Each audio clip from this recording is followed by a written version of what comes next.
You want to know what's hot? Lightning. That was terrible.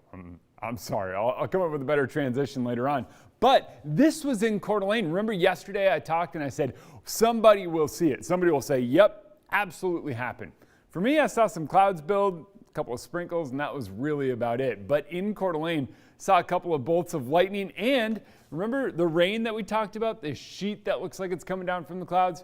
Pretty cool. It was needed rain.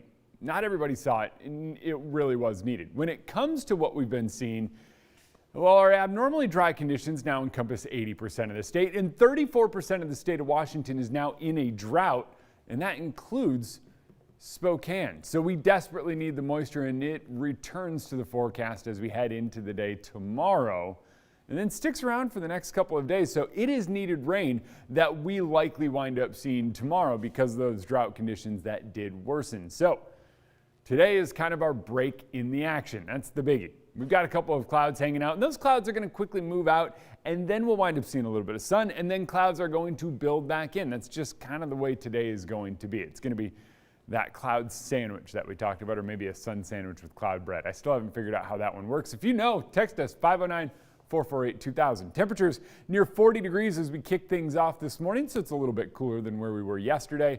But once again, we are looking out to the west at our next big storm moving in from the Pacific. By this afternoon, temps are in the 60s. Not all that bad. We have temps in the 60s and climbing up towards 70 out in central parts of the state. And as we move through the day, we'll expect more clouds to build in. But then tomorrow, there comes our rain. It hits early in the morning, or relatively for us, not that early if you're up now. Probably not that early, but you know, mid tomorrow morning, about 9 a.m., last through tomorrow evening. Then we catch a break. Sunday, it looks like we could get a quick shot of a passing shower, and then it does look like we wind up drying out. But all in all, it is going to be a rather soggy weekend. Much needed rain for a good chunk of the inland northwest, and hopefully that gets us into a more wet weather pattern because we still need to get this rain before we get into the dry season. The other thing to know is that as the rain arrives this weekend, temperatures cool back into the low 50s.